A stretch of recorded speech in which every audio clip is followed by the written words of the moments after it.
எல்லோருக்கும் வணக்கங்க. இன்னைக்கு நம்ம பார்க்கக்கூடிய பதிவு என்னன்னு சொல்லி பார்த்தீங்கன்னா, ஹோம்மேட் ஸ்ட்ரென்த் பவுடர். அது செய்யறதுக்கு தேவையான இன்க்ரீடியன்ஸ் என்னன்னு பார்த்தீங்கன்னா, கருப்பு உளுந்து 250 கிராம்ஸ், நம்ம சாப்பாட்டு அரிசி 100 கிராம்ஸ், 10 பாதாம், 10 முந்திரி, 4 ஏலக்காய். இதை எல்லாத்தையும் தனித்தனியாக நீங்கள் ட்ரை ரோஸ்ட் பண்ணி எடுத்துக்கலாம். கருப்பு உளுந்து வறுக்கும் போது மட்டும் உங்களுக்கு அது வறுபட்டுருச்சா இல்லையான்னு தெரியறதுக்கு அதோட ஒரு ஸ்பூன் வெள்ளை உளுந்தும் சேர்த்து போட்டிங்க அப்படின்னா அந்த வெள்ளை உளுந்து வறுபட்டுருச்சான்னு தெரியும் போது இந்த கருப்பு உளுந்தும் வறுபட்டுருச்சுங்கிறத நீங்கள் தெரிஞ்சுக்கலாம்.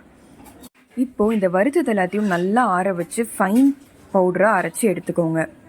இது மார்னிங் ஸ்கூலுக்கு போகிற கிட்ஸு, வேலைக்கு போகிறவங்க எல்லாரும் அவசரமாக ரெடி ஆகிறதுனால ஈஸியாக ஹெல்த்தியாக பண்ணக்கூடிய ஒரு ட்ரிங்க் தான் இது. நம்ம அரைச்சி ஸ்டோர் பண்ணி வச்சுருக்க பவுடர்லேருந்து ஒரு ஸ்பூன் எடுத்து சுடு தண்ணியில் போட்டு நல்லா நம்ம கூழ் செய்கிற மாதிரியே அதை கிண்டி நமக்கு வேணும்னா ஸ்வீட்னஸ்க்கு வந்துட்டு நாட்டு சர்க்கரையும் ஆட் பண்ணி மார்னிங் குடிச்சிட்டு போனீங்க அப்படின்னு நிறைய ஹெல்த் பெனிஃபிட்ஸ் இருக்குது. என்னென்ன ஹெல்த் பெனிஃபிட்ஸ் அப்படின்னு சொல்லி பார்த்தீங்கன்னா, போன்ஸு, மசில்ஸு, யூட்ரஸு இது எல்லாமே ஸ்ட்ரென்த் ஆகும். இடுப்பு வலி, முழங்கால் வலி, மூட்டு வலி, மலச்சிக்கல் இது எல்லாமே குறையும். இதில் இரும்பு சத்து, கால்சியம் சத்து இது எல்லாமே அதிகமாக இருக்கிறதுனால மதர் ஃபீட் பண்ணுற மதர்ஸ்க்கு தாய்ப்பால் சுரக்கிறதுக்கு ரொம்பவே ஹெல்ப்ஃபுல்லாக இருக்கும். இந்த பதிவு பிடிச்சிருந்துச்சு அப்படின்னா நீங்கள் லைக் பண்ணுங்கள், ஷேர் பண்ணுங்கள், சப்ஸ்கிரைப் பண்ணுங்கள். தேங்க்யூ.